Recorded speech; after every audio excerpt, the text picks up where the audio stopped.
انسان الا طعامی، جو کچھ کھاتے پیتے ہو اس پر بھی غور کر لیا کرو. کیا کبھی غور آپ نے؟ یہ دسترخوان لگا، کھانا آیا، کھانا شروع کر دیا. اور اللہ کا حکم یہ ہے کہ تمہارے دسترخوان پر جو کچھ آئے کھانا بعد میں، پہلے اس پر غور کرو. یہ دعوت بھی آپ لوگوں کو قبول ہے؟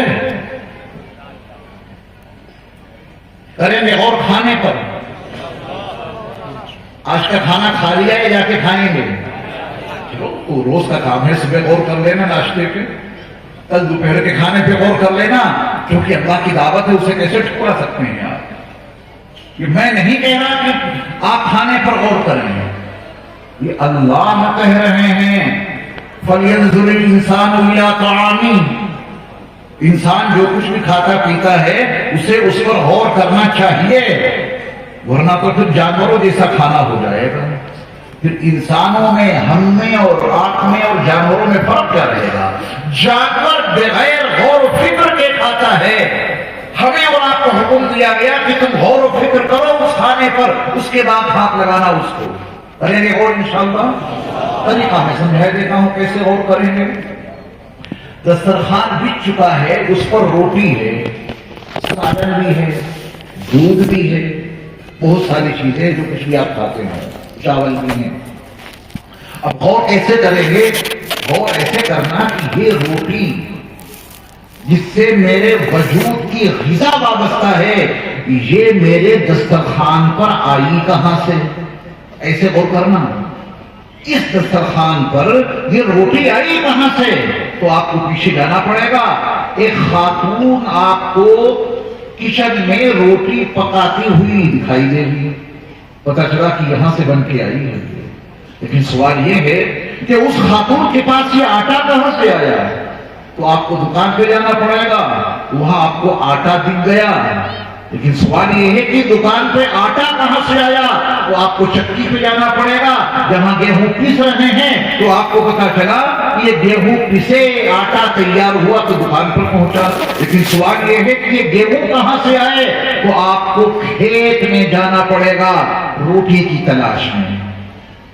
یہ نہیں کہ فزیکلی طور پہ آپ جائیں، اپنے ذہن پہ سب کچھ منظرنامہ لانا.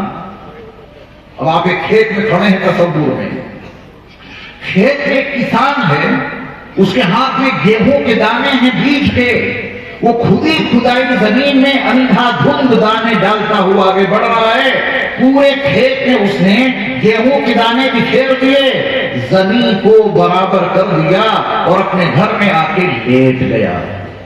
روٹی کی تلاش میں اس کے آگے تو جا نہیں سکتے. یہ ہمارے اور آپ کے لیے اینڈ ہے. کھیت میں گئے، وہاں دیکھا کسان دانے بکھیر رہا ہے کھدی ہوئی زمین میں، اور اس کے بعد اس نے زمین کو برابر کر دیا، تمام دانوں کو ڈھانک دیا مٹی کے اندر، اور خود آ کے اپنے بستر پہ لیٹ گیا. کیا روٹی کی تلاش میں اس کے آگے بھی جا سکتے ہیں؟ اس کے آگے نہیں جا سکتے. اور یہیں سے قدرت کا کرشمہ شروع ہوتا ہے، یہیں سے قدرت کا کرشمہ شروع ہوتا ہے. پھر دیکھنا اس کھانے پہ غور کے نتیجے میں، جب ان کا نام لے کے اتنے غور و فکر کے بعد کھانا کھاؤ گے، ہر لقمہ اندر جا کے نور پیدا کرے گا، جس کے نتیجے میں عبادت کا جذبہ پیدا ہوگا، اس کے نتیجے میں اطاعت شاعری کا جذبہ پیدا ہوگا. آج ہم کھانا کھاتے ہیں جانوروں کی طرح، وہ لقمے اندر جا کر ظلمتیں پیدا کرتے ہیں، تاریکیاں پیدا کرتے ہیں. ان لقموں سے اندر نور نہیں پیدا ہو رہا ہے. نور کیسے پیدا ہوگا؟ فَلْيَنْظُرِ الْإِنسَانُ إِلَىٰ طَعَامِهِ. ہر انسان کو اپنے کھانے کے اوپر غور کرنا چاہیے. یہ روٹی آئی کہاں سے؟ تو کھیت تک پہنچے، دانے کہاں پہنچ گئے؟ زمین کے اندر. اب میں آپ سے ایک بات پوچھتا ہوں.